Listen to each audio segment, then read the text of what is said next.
Hello students, Balyan GS classes में आपका स्वागत है। स्टूडेंट्स, आज का हमारा टॉपिक रहेगा संयुक्त राष्ट्र संघ, यूनाइटेड नेशंस ऑर्गेनाइजेशन। संयुक्त राष्ट्र संघ अंतर्राष्ट्रीय रिलेशन का एक बहुत ही महत्वपूर्ण टॉपिक है और यह एनसीईआरटी के कक्षा 12वीं के सिलेबस का भी एक बहुत ही महत्वपूर्ण चैप्टर के रूप में 12वीं कक्षा के सिलेबस में दिया हुआ है। तो और जो भी व्यक्ति राष्ट्रीय और अंतर्राष्ट्रीय राजनीति के बारे में रुचि रखता है तो वह अंतर्राष्ट्रीय राजनीति के एक महत्वपूर्ण विषय, एक बहुत ही महत्वपूर्ण टॉपिक संयुक्त राष्ट्र संघ के बारे में अवश्य जानकारी रखता है। तो कि हम अपनी इस वीडियो में संयुक्त राष्ट्र संघ के टॉपिक पर डिस्कशन करेंगे और ये जानने की कोशिश करेंगे कि संयुक्त राष्ट्र संघ का निर्माण कब हुआ, संयुक्त राष्ट्र संघ का निर्माण कैसे हुआ। लेकिन इन सब बातों को जानने से पहले हम यह जानने की कोशिश करेंगे कि संयुक्त राष्ट्र संघ से भी पहले कोई अंतर्राष्ट्रीय संगठन अस्तित्व में आया था या नहीं आया था, और संयुक्त राष्ट्र संघ के निर्माण से पहले, संयुक्त राष्ट्र संघ के गठन से पहले कोई संगठन अस्तित्व में आया था तो वह कौन सा था और वह क्यों बनाया गया, क्या वह सफल हुआ या नहीं। इन सारी बातों पर हम विस्तार से डिस्कशन करेंगे। तो आइए डिस्कस करते हैं। आज का हमारा टॉपिक है संयुक्त राष्ट्र संघ। संयुक्त राष्ट्र संघ, यूनाइटेड नेशंस ऑर्गेनाइजेशन। संयुक्त राष्ट्र संघ के बारे में डिस्कस करने से पहले हम प्रथम विश्व युद्ध के बारे में डिस्कस करेंगे, प्रथम विश्व युद्ध के बारे में जानेंगे। तो मैं आपको ये बता देना चाहता हूं कि अब तक 2 विश्व युद्ध हो चुके हैं। एक प्रथम विश्व युद्ध जिसे पहला विश्व युद्ध कहते हैं, फर्स्ट वर्ल्ड वार कहते हैं, और एक दूसरा विश्व युद्ध जिसे सेकंड वर्ल्ड वार कहते हैं। तो प्रथम विश्व युद्ध के बारे में हम यहाँ पर जानेंगे। प्रथम विश्व युद्ध कब हुआ? प्रथम विश्व युद्ध 1914 से लेकर 1918 तक हुआ था। प्रथम विश्व युद्ध 1914 से लेकर 1918 तक हुआ था। यानी जब भी कोई विश्व युद्ध होता है तो विश्व युद्ध में बहुत ही जान माल का नुकसान होता है, प्रॉपर्टी का नुकसान होता है, बहुत सी जानें जाती हैं और देशों को बहुत नुकसान होता है, उनकी अर्थव्यवस्थाएं छिन्न भिन्न हो जाती हैं। तो ऐसे युद्ध भविष्य में न हो, इन बातों को ध्यान में रखकर कि प्रथम विश्व युद्ध के बाद भविष्य में इस तरह का कोई युद्ध न हो, भविष्य में शांति बनाए रखी जा सके। और यहाँ के शांति और सुरक्षा की स्थापना के लिए अमेरिका के तत्कालीन राष्ट्रपति वुडरो विल्सन ने 14 सूत्रीय फार्मूला पेश किया और 14 सूत्रीय फार्मूला में उन्होंने राष्ट्र संघ के बारे में जिक्र किया। तो प्रथम विश्व युद्ध के बाद एक अंतर्राष्ट्रीय संगठन का निर्माण किया गया था। तो वह कौन सा अंतर्राष्ट्रीय संगठन था? वह अंतर्राष्ट्रीय संगठन राष्ट्र संघ था। कौन सा अंतर्राष्ट्रीय संगठन था? राष्ट्र संघ, लीग ऑफ नेशंस इसको हम कहते हैं। और अंतर्राष्ट्रीय संगठन राष्ट्र संघ या लीग ऑफ नेशंस का निर्माण कब हुआ था? लीग ऑफ नेशंस का निर्माण कब हुआ था? 10 जनवरी। कब हुआ था लीग ऑफ नेशंस का निर्माण? 10 जनवरी 1920 को हुआ था। यानी कब हुआ था राष्ट्र संघ का गठन? 10 जनवरी 1920 को। राष्ट्र संघ के गठन के पीछे किसका विचार था? अमेरिका के राष्ट्रपति वुडरो विल्सन का विचार था। किसका विचार था? Woodrow Wilson. वुडरो विल्सन को राष्ट्र संघ का निर्माता भी हम कह सकते हैं। लेकिन जब 10 जनवरी 1920 को राष्ट्र संघ का निर्माण हो गया था तो यानी राष्ट्र संघ एक कमजोर संस्था थी। जिन देशों ने इसका निर्माण किया, हम ये कह सकते हैं कि अमेरिका के राष्ट्रपति वुडरो विल्सन के प्रयासों से राष्ट्र संघ का निर्माण हुआ, लेकिन स्वयं अमेरिका ही इस अंतर्राष्ट्रीय संगठन राष्ट्र संघ का या लीग ऑफ नेशंस का सदस्य नहीं था। और इस तरह लीग ऑफ नेशंस की व्यवस्थाएं सुचारू रूप से नहीं चल सकी, ढंग से नहीं चल सकी, और ये युद्धों को रोकने में नाकामयाब रहा। एक और विश्व युद्ध हो गया था, दूसरा विश्व युद्ध। यानी दूसरा विश्व युद्ध हो गया, ये असफल संस्था रही। राष्ट्र संघ क्या रही? असफल संस्था रही। और फिर राष्ट्र संघ के होते हुए दूसरा विश्व युद्ध हो गया। दूसरा विश्व युद्ध कब हुआ? 1939 से लेकर 1945 तक। यानी दूसरा विश्व युद्ध कब हुआ? 1939 से लेकर 1945 तक हुआ। इसमें एक तरफ धुरी राष्ट्र थे, धुरी राष्ट्र। एक तरफ कौन से राष्ट्र थे? धुरी राष्ट्र। और दूसरी तरफ कौन से राष्ट्र थे? मित्र राष्ट्र। यानी 2 ग्रुप थे, 2 गुट थे। उन गुटों में दूसरा विश्व युद्ध हुआ था। तो धुरी राष्ट्रों में जापान, जर्मनी, इटली और उनके सहयोगी देश। मित्र राष्ट्रों में संयुक्त राज्य अमेरिका, सोवियत संघ, ब्रिटेन, फ्रांस और उनके सहयोगी देश। इन दोनों गुटों में दूसरा विश्व युद्ध हुआ। तो फिर यही बात सामने आई कि एक ऐसा संगठन होना चाहिए, एक ऐसे संगठन की आवश्यकता महसूस की गई जो संगठन विश्व में युद्धों को रोक सके और भविष्य में कोई ऐसा विश्व युद्ध न हो जिससे मानवता को प्रताड़ित किया जाए या जिससे मानवता को नुकसान हो, जिससे देशों की अर्थव्यवस्थाएं छिन्न भिन्न हो जाएं। इस तरह के युद्धों को रोकने के लिए फिर एक अंतर्राष्ट्रीय संगठन के निर्माण की आवश्यकता महसूस की गई और वह अंतर्राष्ट्रीय संगठन संयुक्त राष्ट्र संघ के रूप में सामने आया। इसीलिए हमारा आज का जो टॉपिक है वो है संयुक्त राष्ट्र संघ। तो यहाँ पर हम एक एक करके ये समझने की कोशिश करेंगे कि संयुक्त राष्ट्र संघ की स्थापना कब हुई, संयुक्त राष्ट्र संघ की स्थापना कब हुई, कैसे हुई। तो संयुक्त राष्ट्र संघ की स्थापना से पहले हम संयुक्त राष्ट्र संघ की स्थापना के जो ऐतिहासिक परिप्रेक्ष्य है उसमें जाना चाहेंगे और ये देखने की कोशिश करेंगे। हम उन घटनाओं पर डिस्कशन करेंगे या उन सम्मेलनों पर डिस्कस करेंगे जो संयुक्त राष्ट्र संघ के निर्माण में बहुत ही महत्वपूर्ण सम्मेलन साबित हुए, बहुत ही महत्वपूर्ण सम्मेलन सिद्ध हुए और वे सम्मेलन कब हुए, उनमें क्या क्या हुआ और अंत में संयुक्त राष्ट्र संघ का निर्माण हो गया। तो यहाँ पर हम ये देखेंगे सैन फ्रांसिस्को सम्मेलन। पहले तो मैं आपको ये बता देना चाहता हूँ, सैन फ्रांसिस्को एक शहर का नाम है और ये सैन फ्रांसिस्को अमेरिका में स्थित है। तो सैन फ्रांसिस्को सम्मेलन हुआ था। सैन फ्रांसिस्को सम्मेलन 1 जनवरी 1942 को हुआ और इसमें 26 राष्ट्र यानी 26 राष्ट्र एकत्रित हुए। कितने राष्ट्र? 26 राष्ट्र इकट्ठे हुए और इनमें महत्वपूर्ण राष्ट्र थे अमेरिका, सोवियत संघ, चीन, ब्रिटेन, फ्रांस। इन राष्ट्रों सहित 26 देश या 26 राष्ट्र 1 जनवरी 1942 को सैन फ्रांसिस्को सम्मेलन में या अमेरिका के शहर सैन फ्रांसिस्को में इकट्ठे हुए और उसमें ये डिसीजन लिया गया, उसमें ये निर्णय लिया गया, यानी धुरी राष्ट्रों का क्या डिसीजन लिया गया, क्या निर्णय लिया गया कि धुरी राष्ट्रों का सामना करेंगे, यानी मिलकर करेंगे। इसमें ये डिसीजन लिया गया, निर्णय लिया गया कि सभी राष्ट्र मिलकर धुरी राष्ट्रों का सामना करेंगे, उनका मुकाबला करेंगे। अमेरिका के तत्कालीन राष्ट्रपति अमेरिका के तत्कालीन राष्ट्रपति फ्रैंकलिन डी रूजवेल्ट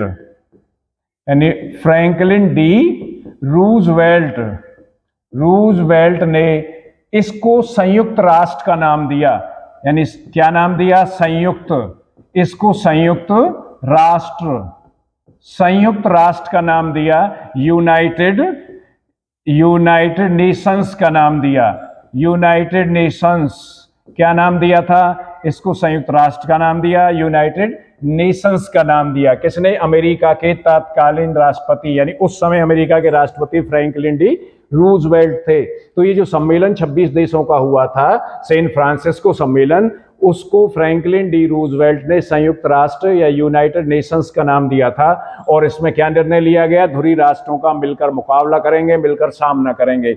इसके बाद तेहरान में एक सम्मेलन हुआ था। तेहरान में सम्मेलन कब हुआ? 1943 में हुआ। यानी 1943 में तेहरान कहाँ पर है? तेहरान ईरान की राजधानी है। तेहरान में 1943 में एक सम्मेलन हुआ और यानी तेहरान में अमेरिका के राष्ट्रपति रूजवेल्ट और सोवियत संघ के राष्ट्रपति स्टालिन की पहली बार मुलाकात हुई और इस मुलाकात में संयुक्त राष्ट्र संघ के निर्माण के लिए एक पहल की गई ताकि विश्व में शांति स्थापित की जा सके, यानी संयुक्त राष्ट्र संघ का निर्माण किया जाए। इस बारे में विचार विमर्श हुआ, उसकी आवश्यकता, संयुक्त राष्ट्र संघ की आवश्यकता पर विचार विमर्श हुआ। इसके बाद डम्बार्टन ऑक्स सम्मेलन में क्या हुआ था? डम्बार्टन ऑक्स सम्मेलन 21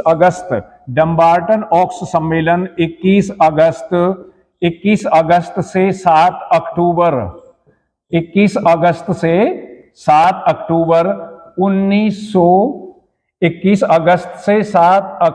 1944 में हुआ था। यानी डम्बार्टन कहां पर है? वॉशिंगटन में। डम्बार्टन कहां पर है? वॉशिंगटन। और वॉशिंगटन कहां पर है? आपको पता होगा वॉशिंगटन कहां पर है? वॉशिंगटन अमेरिका की राजधानी है, वॉशिंगटन डीसी। तो वॉशिंगटन में डम्बार्टन ऑक्स नामक स्थान पर एक सम्मेलन हुआ डम्बार्टन ओक सम्मेलन कब हुआ? 21 अगस्त से 7 अक्टूबर 1944, यानी 21 अगस्त से लेकर 7 अक्टूबर तक 1944 में हुआ। और इसमें क्या निर्णय लिया गया? इसमें यह निर्णय लिया गया कि संयुक्त राष्ट्र संघ का उद्देश्य, यानी एक अंतर्राष्ट्रीय संगठन संयुक्त राष्ट्र संघ के रूप में जो बनाया जाएगा, तो उसका उद्देश्य न केवल शांति और सुरक्षा स्थापित करना होगा, बल्कि सामाजिक और आर्थिक पहलुओं पर भी विचार विमर्श करना होगा। ये डिसीजन, ये निर्णय डम्बार्टन ओक सम्मेलन में लिया गया।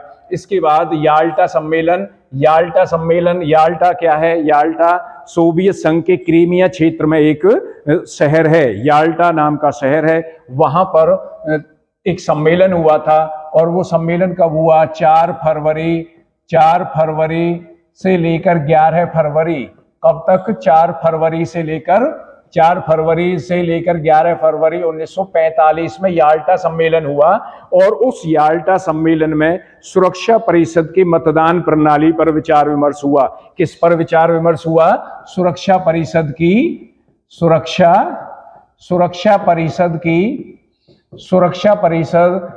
मतदान प्रणाली पर विचार विमर्श हुआ। यानी याल्टा सम्मेलन में क्या हुआ? विचार विमर्श हुआ। किस पर विचार विमर्श हुआ? सुरक्षा परिषद की मतदान प्रणाली पर विचार विमर्श हुआ। यानी याल्टा सम्मेलन 4 फरवरी से लेकर 11 फरवरी 1945 में हुआ। उसमें सुरक्षा परिषद की मतदान प्रणाली पर विचार विमर्श हुआ कि सुरक्षा परिषद में किस तरह की मतदान प्रणाली अपनाई जाएगी। इसके बाद दोबारा पुनः सैन फ्रांसिस्को सम्मेलन हुआ। ये मैं आपको ऑलरेडी बता चुका हूं कि सैन फ्रांसिस्को अमेरिका का एक शहर है, और सैन फ्रांसिस्को में दोबारा एक सम्मेलन हुआ, पुनः एक सम्मेलन हुआ। वह सम्मेलन कब हुआ? 1 जून 1945 को एक सम्मेलन हुआ, जिसमें 50 राष्ट्रों ने भाग लिया। कितने राष्ट्रों ने भाग लिया? 50। यानी राष्ट्र कितने वहां पर उपस्थित हुए? कितने राष्ट्र आए? कितने देश आए? 50 राष्ट्रों ने भाग लिया। और इसमें संयुक्त राष्ट्र संघ के चार्टर को फाइनलाइज किया गया, अधिकार पत्र पर विचार विमर्श हुआ। यानी सैन फ्रांसिस्को सम्मेलन में संयुक्त राष्ट्र संघ के अधिकार पत्र को चार्टर भी कहते हैं, उस चार्टर पर विचार विमर्श हुआ। उस चार्टर को अंतिम रूप दिया गया। तो चार्टर में प्रस्तावना सहित, यानी संयुक्त राष्ट्र संघ के चार्टर में क्या था? प्रस्तावना सहित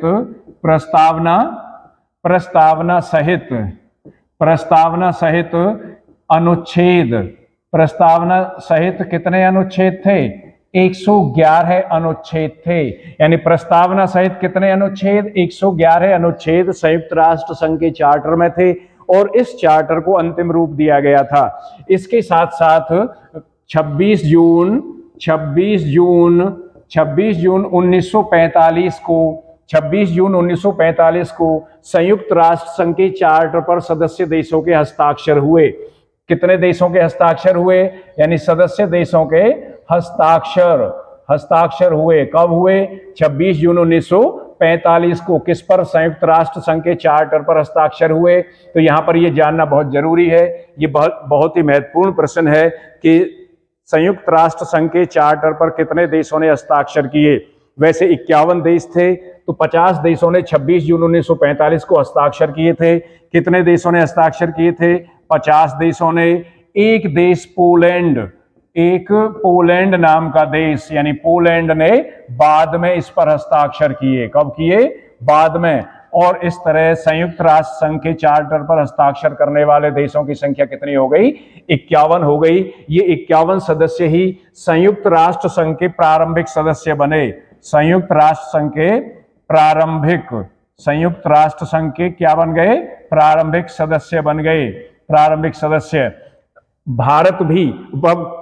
अब क्वेश्चन यहां पर यह उठता है कि क्या भारत संयुक्त राष्ट्र संघ का प्रारंभिक सदस्य था, या भारत संयुक्त राष्ट्र संघ का प्रारंभिक सदस्य नहीं था? तो इसका आंसर है हाँ, भारत संयुक्त राष्ट्र संघ का प्रारंभिक सदस्य था। यानी भारत भी इन 51 देशों में जिन्होंने 26 जून 1945 को संयुक्त राष्ट्र संघ के चार्टर पर हस्ताक्षर किए थे, भारत भी उन देशों में एक था।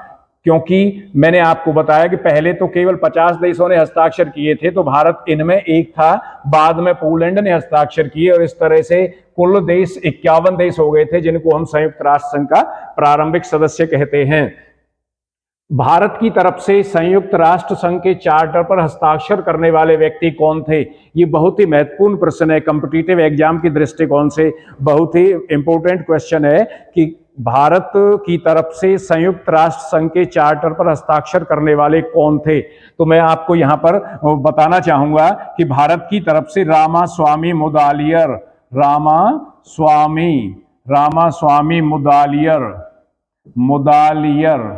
नाम के व्यक्ति थे। रामास्वामी मुदालियर ने संयुक्त राष्ट्र संघ के चार्टर पर हस्ताक्षर किए, यानी 51 देशों के प्रतिनिधियों में रामास्वामी मुदालियर भारत की तरफ से प्रतिनिधित्व कर रहे थे। और तो इसके बाद अब बात आती है कि संयुक्त राष्ट्र संघ के चार्टर की धारा 110 यानी अनुच्छेद 110 में ये कहा गया था, अनुच्छेद 110 में ये कहा गया था कि अमेरिका, सोवियत रूस, ब्रिटेन, फ्रांस, चीन और अन्य प्रमुख या महत्वपूर्ण देशों के स्वीकृति के बाद, उनकी अनुमति के बाद इस चार्टर को लागू कर दिया जाएगा, इसको कार्यरूप दिया जाएगा और तभी से संयुक्त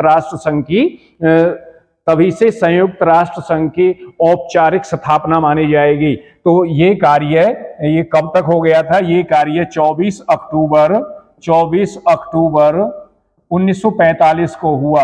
कब हुआ? 24 अक्टूबर 1945 को हुआ। संयुक्त राष्ट्र संघ की स्थापना की औपचारिक तारीख कितनी है? 24 अक्टूबर 1945 है। इस तरह हम ये कह सकते हैं कि संयुक्त राष्ट्र संघ की स्थापना कब हुई? 24 अक्टूबर 1945 को हुई। इसीलिए इससे आगे देखते हैं संयुक्त राष्ट्र संघ के क्या उद्देश्य हैं, संयुक्त राष्ट्र संघ के उद्देश्य क्या हैं। लेकिन मैं आपको थोड़ा सा यहाँ पर एक दो बहुत ही महत्वपूर्ण या इंपॉर्टेंट क्वेश्चन बताना चाहूंगा कि सबसे पहले तो ये इंपॉर्टेंट क्वेश्चन है, बहुत महत्वपूर्ण क्वेश्चन है कॉम्पिटिटिव एग्जाम के दृष्टिकोण से कि संयुक्त राष्ट्र संघ का नाम संयुक्त राष्ट्र किसने रखा या किसके सुझाव पर रखा गया, यानी संयुक्त राष्ट्र संघ का नामकरण किसने किया। अमेरिका के तत्कालीन राष्ट्रपति फ्रैंकलिन डी रूजवेल्ट ने संयुक्त राष्ट्र संघ का नामकरण किया। उनके सुझाव पर संयुक्त राष्ट्र संघ का नाम संयुक्त राष्ट्र रखा गया। और संयुक्त राष्ट्र संघ की स्थापना कब हुई? संयुक्त राष्ट्र संघ की स्थापना 24 अक्टूबर 1945 को हुई। इसीलिए हर वर्ष 24 अक्टूबर को संयुक्त राष्ट्र संघ दिवस आया जाता है। मैं आपको यहाँ पर यह भी बताता चलूं कि संयुक्त राष्ट्र संघ के विशिष्ट अभिकरण भी हैं और इसकी कुछ विशिष्ट कार्यक्रम और निधियां भी हैं। तो संयुक्त राष्ट्र संघ के विशिष्ट अभिकरणों की संख्या 17 है और संयुक्त राष्ट्र संघ के विशिष्ट कार्यक्रम और निधियों की संख्या 14 है। यहाँ पर अब हम देखेंगे संयुक्त राष्ट्र संघ के उद्देश्य। संयुक्त राष्ट्र संघ के उद्देश्य कौन कौन से हैं? तो सबसे पहले तो मैं आपको ये बताना चाहूंगा कि संयुक्त राष्ट्र संघ के उद्देश्यों का वर्णन, संयुक्त राष्ट्र संघ के उद्देश्यों का वर्णन कहाँ पर है? चार्टर के अनुच्छेद 1 में इसका वर्णन है। यानी संयुक्त राष्ट्र संघ के उद्देश्यों का वर्णन किसमें है? संयुक्त राष्ट्र संघ के चार्टर के अनुच्छेद 1 में संयुक्त राष्ट्र संघ के उद्देश्यों का वर्णन है। तो हम एक एक करके यहाँ पर डिस्कस करेंगे। संयुक्त राष्ट्र संघ के क्या उद्देश्य हैं? संयुक्त राष्ट्र संघ अंतरराष्ट्रीय शांति एवं सुरक्षा स्थापित करना इसका प्रथम उद्देश्य है। कि ये किस लिए बनाया गया था? ताकि दूसरे विश्व युद्ध में जिस तरह का जानमाल का नुकसान हुआ था, एक भीषण त्रासदी मानवता को झेलनी पड़ी थी, उस तरह की त्रासदी भविष्य में ना हो, इस तरह के युद्ध भविष्य में ना हो और शांति स्थापित की जा सके। तो अंतरराष्ट्रीय शांति और सुरक्षा स्थापित करना इसका प्रथम उद्देश्य था। दूसरा उद्देश्य अंतरराष्ट्रीय विवादों का शांतिपूर्ण समाधान करना, यानी देशों के बीच में अंतरराष्ट्रीय विवाद पैदा हो जाते हैं या लड़ाई झगड़ा पैदा हो जाता है या युद्ध की संभावना बन जाती है, तो उनका शांतिपूर्ण तरीके से, शांतिपूर्ण ढंग से समाधान करना इसका उद्देश्य है। राष्ट्रों के आत्मनिर्णय होता है राष्ट्रों को अपनी स्वतंत्रता को बनाए रखने के लिए खुद प्रयास करना, खुद निर्णय लेना, यानी राष्ट्रों के आत्मनिर्णय और उपनिवेशवाद। एक शक्तिशाली देश किसी कमजोर देश पर अपना प्रभुत्व स्थापित कर लेता है और उसके संसाधनों का प्रयोग अपने स्वार्थों की पूर्ति के लिए करता है, तो ऐसी व्यवस्था को उपनिवेशवाद कहते हैं। तो उपनिवेशवाद विघटन की प्रक्रिया को गति देना, यानी उपनिवेशवाद को समाप्त करने की प्रक्रिया को गति देना और आत्मनिर्णय की प्रक्रिया को गति देना, इसका तीसरा उद्देश्य है। चौथा उद्देश्य सामाजिक, आर्थिक, सांस्कृतिक, यानी सामाजिक क्षेत्र में, आर्थिक क्षेत्र में और सांस्कृतिक क्षेत्र में एवं मानवीय क्षेत्रों में, यानी इन चारों क्षेत्रों में, सामाजिक, आर्थिक, सांस्कृतिक और मानवीय क्षेत्रों में अंतरराष्ट्रीय सहयोग को प्रोत्साहन देना, यानी अंतरराष्ट्रीय सहयोग को प्रोत्साहित करना, यानी सामाजिक, आर्थिक, सांस्कृतिक और मानवीय क्षेत्रों में अंतरराष्ट्रीय सहयोग को बढ़ावा देना, अंतरराष्ट्रीय सहयोग को प्रोत्साहित करना। तो ये चार इसके विशिष्ट उद्देश्य हैं।